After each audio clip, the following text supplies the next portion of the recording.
Welcome to Module 1 of our employability skills. This first module is all around teams. Together, everyone achieves more. The why and how of working on teams. So first of all, what is a team? In the simplest terms, a team is people working effectively together to achieve an agreed upon goal. So let's think of some of these words. Working effectively together to achieve an agreed upon goal.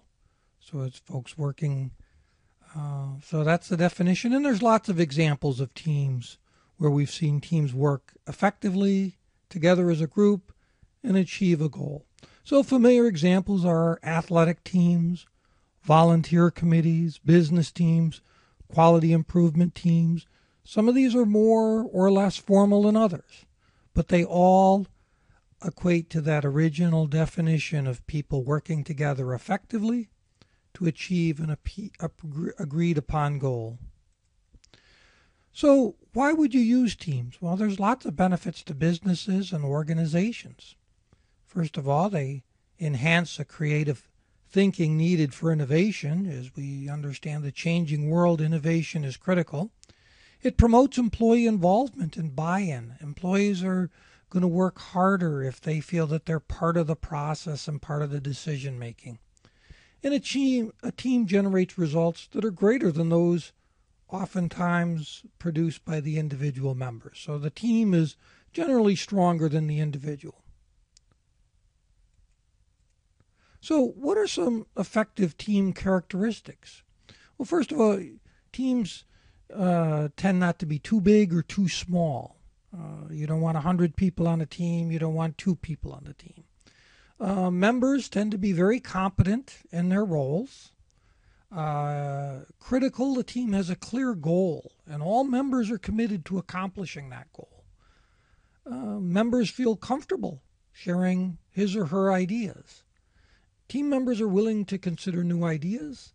The team marks milestones and assesses progress towards the goals, and decisions are made via consensus. Oftentimes, teams need external support. So management needs to support and encourage the work of the team. Oftentimes, management will review progress, etc., and management needs to be committed to the success of the team. The team needs to be provided sufficient skills to accomplish the tasks and resources. And oftentimes you want to make sure the team's accomplishments are recognized.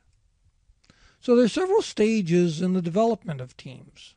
Teams go through these stages. First stage is forming the team, then what's called storming, and we'll go through each one of these, then norming, performing, and transforming, and adjournment. So let's go through the forming stage. The forming stage, like you might guess, is where team members meet and introduce themselves. A facilitator or leader is assigned or selected. The team may, and oftentimes does, set ground rules for the process. And discussion about the project scope, goals, and timeframes begin. The forming stage normally is very polite, but not real deep conversations. Then the next stage is getting into the storming stage. This is where members begin to compete for leadership of the group. Conflicting ideas are expressed. Oftentimes you go through a brainstorming process. Some members speak little, some dominate. Members oftentimes disagree or argue on how to accomplish the project. And this stage can be a little bit uncomfortable, but it's entirely normal. The next stage is called performing. This is where members understand their roles and trust one another to complete the task. Obstacles become easier to overcome when they understand their goals and they're working towards a common goal. Productivity is high. Each member contributes his or her skills and knowledge. In the performing stage, decision-making becomes much easier because the group is truly functioning as a team.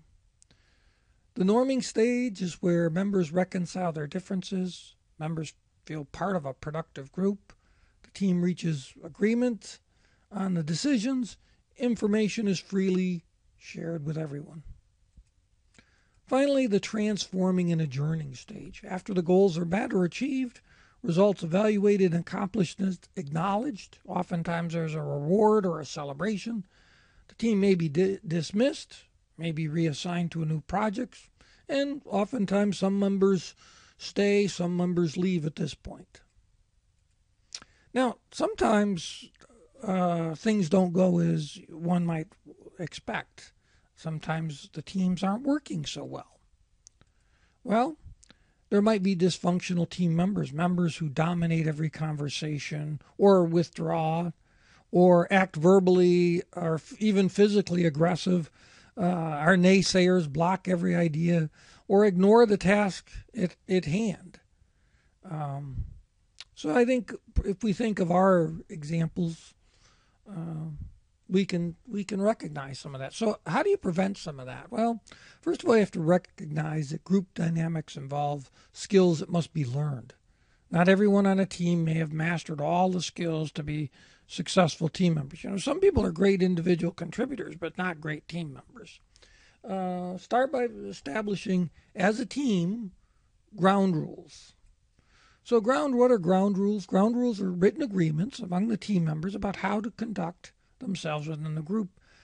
Typically they address how they're going to behave towards one another, how they're going to make decisions, how they're going to solve problems, how they're going to prevent and manage conflict. So an example might be, that we're going to make decisions by a vote, or we're going to make if 2/3 agree, but then everybody sort of understands the ground rules that the group is operating on. The group, some guidelines. The rules should be established by the whole team. The team must modify the rules when necessary. The team should review the rules. The team should decide what happens if a member does not follow the ground rules. Creating good ground rules. Build ground rules around behaviors that support relationship building, task performance, and effective teamwork. So in other words, you want everybody to get along, but you want them focused on the task at hand, and you want the team to be effective. So let's look at relationship buildings. Open communication, active listening, encouraging one another, resolving conflict, acknowledging feelings, setting and following standards. Around task performance, you want to make sure the team is asking questions, researching and providing information, and that ideally everyone's contributing to this process. Clarifying and summarizing information, analyzing, prioritizing, planning, taking action, seeking agreement, and holding the team accountable. Oftentimes, folks will have a published to-do list that will keep track of, so the people are held accountable for making sure things get done. Effective teamwork, make sure you acknowledge the shared goals, take turns speaking and listening, accepting feedback, following an agreed-upon process, and reflecting upon accomplishments. Sometimes there are barriers to team performance. Conformity, diffusion of it's not my job, groupthink. That's why oftentimes people say you want a diverse team so that you don't get all groupthink. Authority versus empowered creativity, lack of management support. How do we know when our work is done? At the beginning of the process, usually in the storming, the team needs to negotiate and create a document that describes the important outcome for which the team is responsible, milestones, and indicate what success. Oftentimes it's called, what does success look like?